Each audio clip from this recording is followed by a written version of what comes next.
Hello दोस्तों, स्वागत है आप सबका IQ स्मार्ट पे। पैसों की प्रॉब्लम किसे नहीं होती, गरीब हो या अमीर, सबको पैसों की प्रॉब्लम होती है। लेकिन जहां गरीब लोग अपने पैसों की प्रॉब्लम की वजह से जिंदगी भर जूझते रहते हैं, वहीं पे अमीर लोग अपने पैसे के प्रॉब्लम को सॉल्व करके लंबे समय में काफी आगे निकल जाते हैं। हाँ, तो ऐसा कैसे होता है? क्या अमीर लोग लालची होते हैं, स्वार्थी होते हैं, कंजूस होते हैं? क्या वे 2 नंबर तरीकों से पैसा कमाते हैं? जो भी हो फ्रेंड्स, एक बात तो तय है कि गरीब और अमीर जैसी कोई चीज होती नहीं है। सब चीज मानसिकता यानी कि माइंडसेट का खेला है। देखिए, मैं आपको एक बात समझाता हूँ कि अगर कोई भी इंसान किसी पुअर या मिडिल क्लास फैमिली में पैदा हुआ है और अगर उसका माइंडसेट रिच वाला है तो वो लंबे समय में रिच बन जाएगा। लेकिन अगर कोई इंसान रिच बैकग्राउंड में पैदा हुआ है लेकिन उसका माइंडसेट मिडिल क्लास या पुअर वाला है तो वो लंबे समय में पुअर बन जाएगा या मिडिल क्लास कैटेगरी में रहेगा। सब चीज माइंडसेट का खेला है। और मैं आपको एक बात बता दूं कि गरीब लोग अमीर लोग से ज्यादा स्मार्ट होते हैं। लिटरली मैं मजाक नहीं कर रहा, मैं सच बोल रहा हूँ। पुअर और मिडिल क्लास फैमिली वाले लोग रिच लोगों से ज्यादा स्मार्ट होते हैं, लेकिन हाँ, वे लोग पैसों के मामले में रिच लोगों से ज्यादा स्मार्ट नहीं होते हैं। रिच वाले लोग पैसों के मामलों में ज्यादा स्मार्ट होते हैं गरीब और मध्य वर्गीय लोगों से।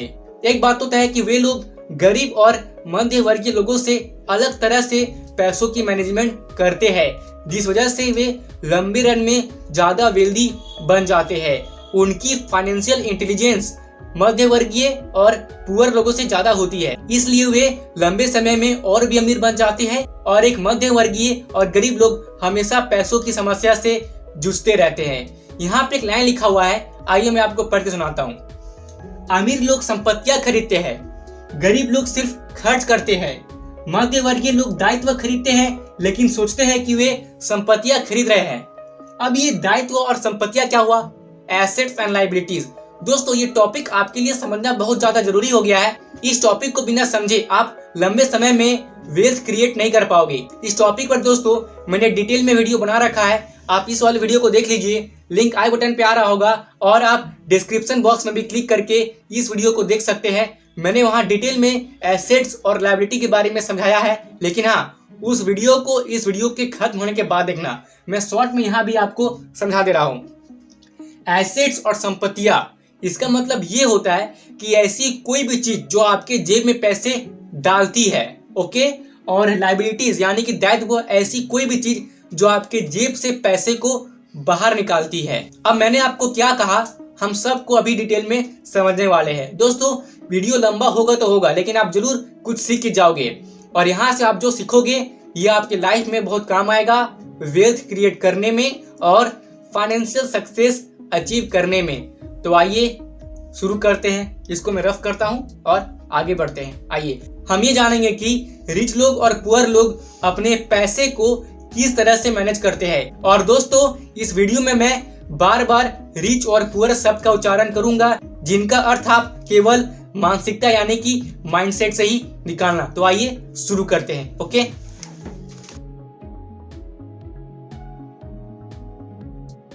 Poor, rich.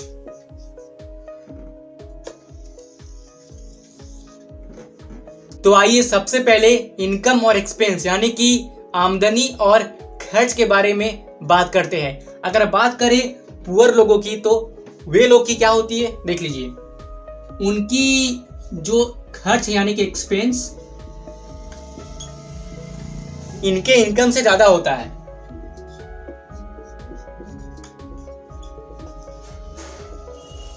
पुअर लोगों की खर्च उनके इनकम से ज्यादा होता है, यानी कि पैसा मिला कि नहीं ये लोग ये सोचते हैं, अरे कहाँ खर्च करूं, क्या खरीदूं, क्या हमें खरीदना चाहिए, हम क्या खरीदे।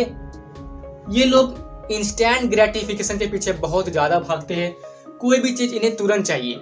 मतलब कि इनकम से ज्यादा खर्च हो रहा है, इससे इनकम से ज्यादा खर्च हो रहा है, उतना ये लोग सोचने नहीं जाते हैं। मन किया जाके खरीद लिया और इसी के चक्कर में एक्सपेंस इनकम से ज्यादा हो जाता है। अब बात करते हैं, और हाँ जरूरी बात, ये लोग ना टैक्स भी पहले पे करते हैं। ओके, ये लोग पहले दूसरों को पे करते हैं, उसके बाद खुद के लिए खर्च करते हैं। ओके, अब रिच कैटेगरी में क्या होता है आइए समझ लेते हैं। रिच कैटेगरी में रिच वाले लोगों के पास इनका इनकम इनके खर्च से ज्यादा होता है।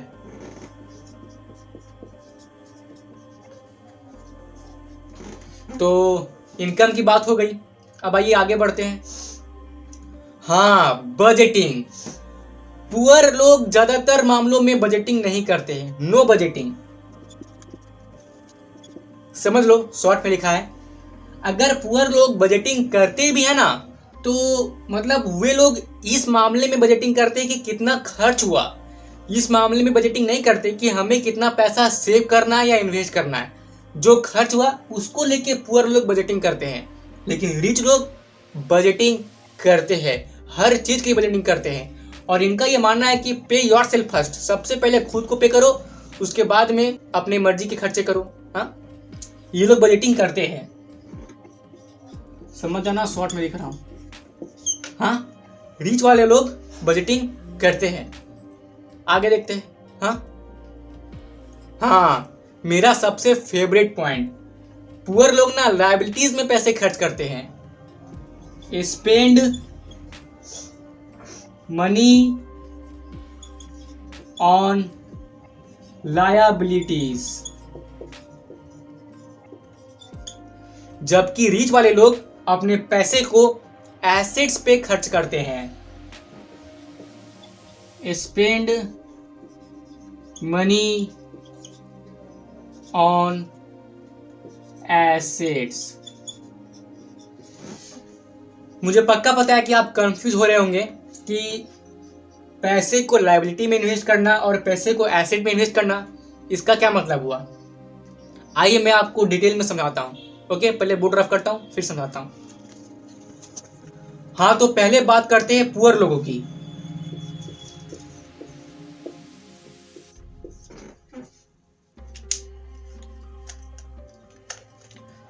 पुअर लोगों के पास इनकम आया तो आइए इनका इनकम स्टेटमेंट बना लेते हैं।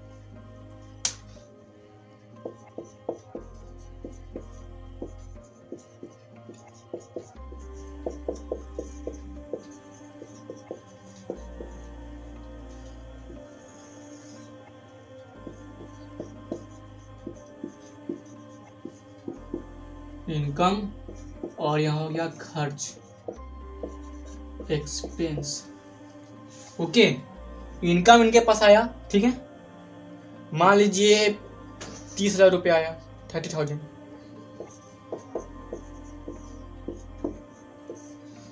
अब इस 30,000 रुपये सैलरी में वो लोग क्या करेंगे, कहीं घूमने चल जाएंगे, वेकेशन पे चल जाएंगे, शॉपिंग पे चल जाएंगे, महंगे महंगे कपड़े खरीदेंगे। अभी जरूरत नहीं है फिर भी खरीदेंगे।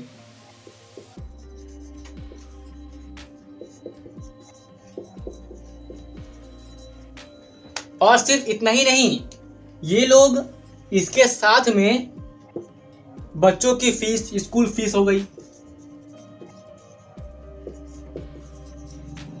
और भी कई सारी फीस हो गए, बिल हो गए, बिल्स हो गए, ये सब पे किया। ओके, तो इसी में इनका लगभग, अच्छा जरूरी चीज फूड, ये भी तो जरूरी है, इनमें इनका 50% से ज्यादा पैसा चला गया। यही सब चीज में इनका 50% से ज्यादा पैसा चला गया, उड़ गया।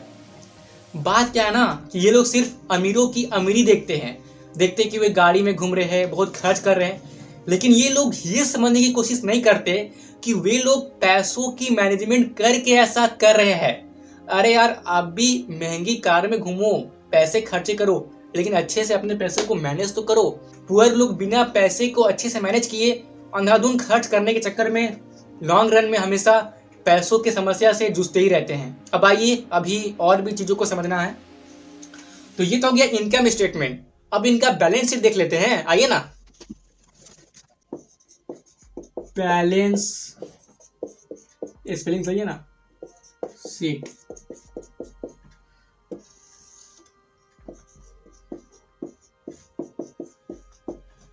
एसेट्स के मामले में आपको और भी डिटेल में ना, जब मैं अमीर लोगों की बैलेंस शीट बनाऊंगा ना, तब आपको ज़्यादा अच्छे से समझ में आएगा। ठीक है, तो पुअर लोग के पास ऐसी कोई चीज़ जल्दी होती नहीं है कि जहाँ से इनके पास पैसे आए बिना इनके काम किए। तो मैं यहाँ नील लगभग नहीं होती है, अगर होती भी है तो बहुत मुश्किल से। ठीक है ना, तो एसेट्स तो इनके पास लगभग मान लो नहीं होता है। लायबिलिटी देखिएगा अभी। ठीक है, मोबाइल फोन का EMI, phone EMI, car loan, okay, home loan,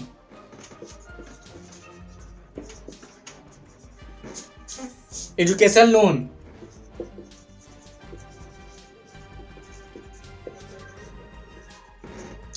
परिवार वाले लोगों से कर्जा, दोस्तों से कर्जा, बहुत लोगों से कर्जा यानी कि डेट। एक तो पैसे कमाओ, 50% से ज़्यादा पैसा तो खर्च हो जाता है और बाकी का पैसा यहाँ खत्म हो जाता है, यानी कि सेविंग टोटल जीरो, सेविंग है ही नहीं। देख लो अच्छे से। और भी होती है लायबिलिटीज, मैंने तो कम ही लिखा है, और भी होती है। अब अमीरों के बारे में बात करते हैं, आइए। मान लेते हैं कि इनकम है 5 लाख रुपया,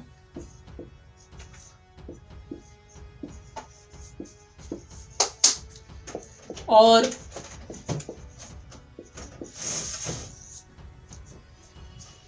ये लोग अभी एक्सपेंस नहीं करेंगे, यानी कि ये लोग अभी खर्च नहीं करेंगे। पहले क्या करेंगे, रुकिए, पहले मुझे बैलेंस शीट बनाना पड़ेगा। ठीक है, मैं आपको यहाँ शॉर्ट में ना बैलेंस शीट बना के दिखा दे रहा हूँ। ठीक है, यहाँ पे मैं बैलेंस शीट बना लेता हूँ उनका, बैलेंस शीट। ठीक है, इसे सही से लिख देता हूँ, बैलेंस शीट। ठीक है, एसेट्स, लायबिलिटी को शॉर्ट में लिख रहा हूं। ठीक है, अब इनके एसेट्स के बारे में बात करते हैं। FD, RD, stocks, rent, dividend, bonds, business income, etcetera. इनके पास इतने एसेट्स आते हैं ना, यानी कि मेरा मतलब है कि इनके पास इतने एसेट्स होते हैं और इससे जितना भी इनकम आता है ना, तो उस इनकम से वे अपने शौक को पूरा करते हैं, अपने इनकम को जल्दी हाथ नहीं लगाते हैं, समझे। और लायबिलिटी मान लो कि बहुत कम होता है, वेरी लेस। मेरी हैंडराइटिंग ना दोस्तों आपको शायद समझ में ना आए, समझ जाइएगा। वेरी लेस, बहुत कम होता है इनके पास लायबिलिटीज। इनका एसेट इनके लायबिलिटी वाले कॉलम से ऑफ कोर्स बड़ा होता है, लेकिन पुअर वाले मामले में क्या था कि उनका लायबिलिटी वाला कॉलम एसेट वाले कॉलम से बड़ा था। एसेट तो उनके पास ना के बराबर था। ठीक है, और जब अमीर लोग अपना एसेट बनाते हैं, अपने एसेट पे ध्यान देते हैं, सबसे पहले खुद को पे करते हैं, उसके बाद वो खर्च करेंगे। ओके, उसके बाद वो खर्च करेंगे। ठीक है, उसके बाद वो खर्च करेंगे और उनका खर्च उनके इनकम से कम होता है। ठीक है, तो मैं उम्मीद करता हूं कि आपको समझ में आ रहा होगा कि जो पुअर लोग होते हैं वे लायबिलिटी पे पैसा खर्च करते हैं और जो अमीर लोग होते हैं वे एसेट्स पे पैसा खर्च करते हैं। जबकि पुअर लोग तो एसेट्स पे पैसा लगाने के बारे में सोचते तक नहीं है। उन्हें तो ये सब रिस्की लगता है या उन्हें ये सब के बारे में पता ही नहीं होता है और वे सीखना भी नहीं चाहते, खुद को फाइनेंशियल एजुकेट करना भी नहीं चाहते। आइए अब आगे बढ़ते हैं, बोर्ड को रफ करता हूँ। ओके, तो अब बात करते हैं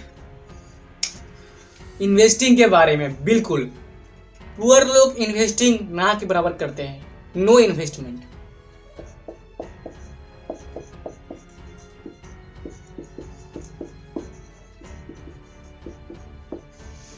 रिच लोग इन्वेस्टिंग करते हैं, दे डू इन्वेस्टिंग।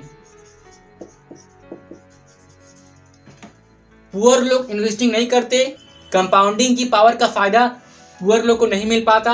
रिच लोग इन्वेस्टिंग करते हैं और समय समय पे करते हैं, जिस वजह से लॉन्ग रन में कंपाउंडिंग की पावर का फायदा इन्हें मिल पाता है और ये और भी वेल्दी बन जाते हैं पुअर लोगों के कंपैरिजन में। ओके, अब आगे है आपका bad money decision. Poor people make bad money decision.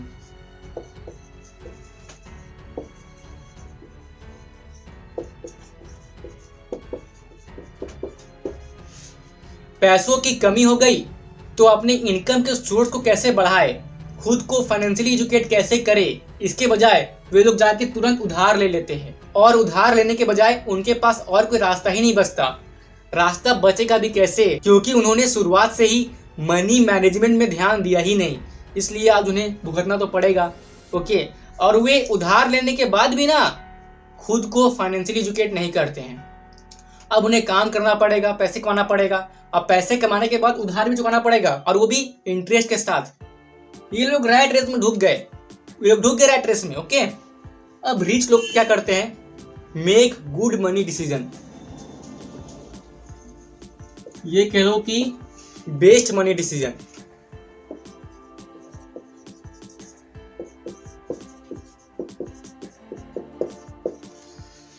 ये लोग शुरू से ही मनी मैनेजमेंट में बहुत ही अच्छे से ध्यान देते हैं और ये लोग उधार जो भी लेते हैं ना तो वो गुड डेट होता है। ये लोग जो भी डेट लेते हैं इससे इनको लॉन्ग रन में फायदा ही होता है। ठीक है, आइए अब आगे बढ़ते हैं। हाँ, तो पुअर लोग के पास नॉट हैविंग फाइनेंशियल एजुकेशन, इन लोगों के पास फाइनेंशियल एजुकेशन लिटरली नहीं होता है। ओके, नो फाइनेंशियल एजुकेशन, समझ आना, शॉर्ट में लिखा हूं। इनके पास ये लोग हर समय हर दिन खुद को फाइनेंशियली एजुकेट करते रहते हैं। Financial education is important. ठीक है, अब आइए अगला केस देख लेते हैं। अगला है आपका ग्रोथ। इन लोगों के केस में इनके पास जॉब होता है और लॉन्ग रन में जॉब में लिमिटेड ग्रोथ इज लिमिटेड।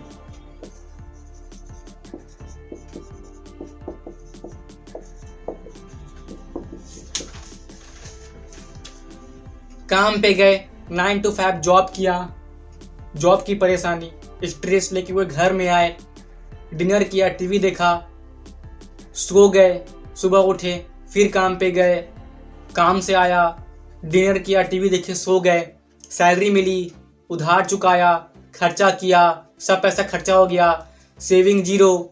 ऐसे ही करते करते बाल सफ़ेद हो गए, बूढ़े हो गए, मर गए, जिंदगी को जिया ही नहीं। इसे कहते हैं छोटी जिंदगी। इन लोगों के केस में यही होता है। रिच लोगों के केस में ग्रोथ इज अनलिमिटेड, हमेशा ग्रोथ होती रहती है। और ऐसा इसलिए होता है क्योंकि इनके पास बिजनेस होता है।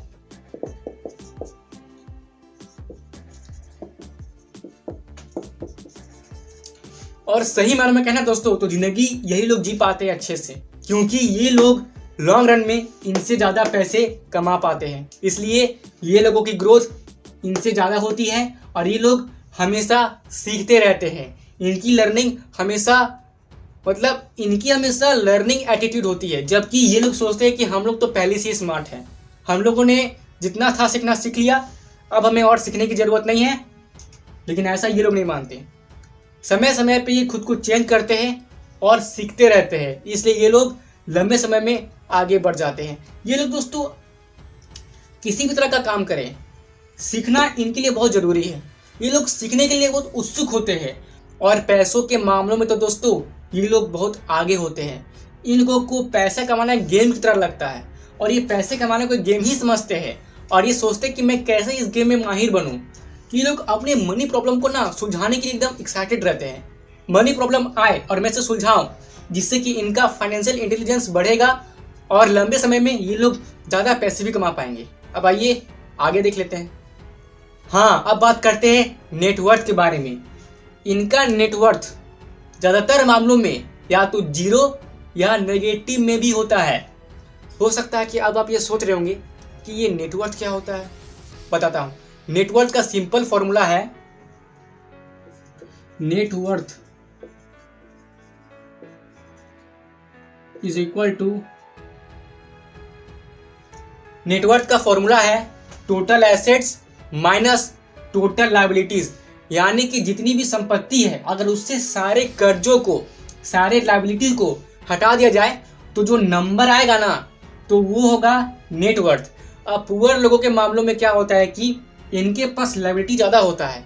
अब जब लायबिलिटी ज़्यादा है तो एसेट्स नेगेटिव में चला गया, एसेट्स कम है और लायबिलिटी ज़्यादा है तो इससे क्या होता है कि नेटवर्थ नेगेटिव में चला गया।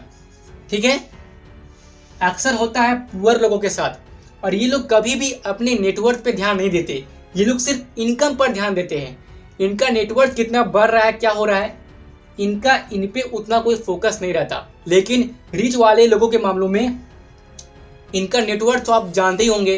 अंबानी के पास इतना नेटवर्थ है तो जेफ बेजोस के पास इतना नेटवर्थ है, एलोन मस्क के पास इतना नेटवर्थ है, अडानी के पास इतना नेटवर्थ है, सुनते होंगे आप। तो इनके केस में क्या होता है कि देखिए, इनका तो हुआ नेटवर्थ नेगेटिव में और इनके केस में नेटवर्थ पॉजिटिव में होता है भैया, और बहुत ज़्यादा होता है। पॉजिटिव में होगा और बहुत ज़्यादा होगा क्योंकि इनके पास एसेट्स ज़्यादा होते हैं कंपैरिजन टू देयर लायबिलिटीज़। इनकी लायबिलिटीज़ बहुत कम होती है। तो मैंने आपको जो अभी अभी कंपैरिजन बताया उसके बेसिस पर आपको अभी तक ये अंदाज़ा लग गया होगा कि रिच लोग अपने पैसे को कैसे मैनेज करते हैं और पुअर लोग अपने पैसे को कैसे मैनेज करते हैं। और अगर आप चाहते हैं कि मैं डिटेल में आपको इससे और समझाऊं तो आप कमेंट बॉक्स में बता सकते हो। वीडियो वैसे ही बहुत लंबी हो रही है तो मैं उससे नेक्स्ट वीडियो में समझा दूंगा, लेकिन तभी जब आप कमेंट करोगे तो। अगर कमेंट नहीं करोगे तो मुझे बताने से क्या फ़ायदा है, क्योंकि मैं चाहता हूँ कि आप लोग सीखो। जब आप लोग पूछोगे तभी तो बताऊंगा, तो कमेंट करोगे तो बताऊंगा, और नहीं करोगे तो मैं दूसरे टॉपिक पे वीडियो बनाऊंगा। ओके, तो आज के लिए बस इतना ही। उम्मीद करता हूँ कि आप तक वैल्यू पहुँच पाई होगी। और अगर आपको कोई चीज़ समझ में नहीं आया, आपको कुछ प्रॉब्लम है, तो आप मुझे कमेंट करके पूछ सकते हो। मैं वहाँ आपको रिप्लाई देने की पूरी कोशिश करूँगा। और अगर आप यहाँ तक रुके हुए हैं तो इससे साफ पता चलता है कि आप अपने फाइनेंशियल लाइफ को बदलना चाहते हैं और आप बदलेंगे भी, मुझे पूरा विश्वास है। ठीक है, और यहाँ तक रुकने के लिए आपका सच्चे मन से, सच्चे दिल से बहुत बहुत धन्यवाद। आप मेरे लिए बहुत ज़्यादा स्पेशल है अगर यहाँ तक रुके हुए तो। और आपके लिए रेगुलर बेसिस पर इंफॉर्मेशनल और वैल्यूबल कंटेंट लाना अब मेरे लिए बहुत ज़्यादा ज़रूरी हो गया है और मैं लाऊंगा भी। बस मुझे सपोर्ट करते रहिएगा एंड थैंक्स फॉर वॉचिंग।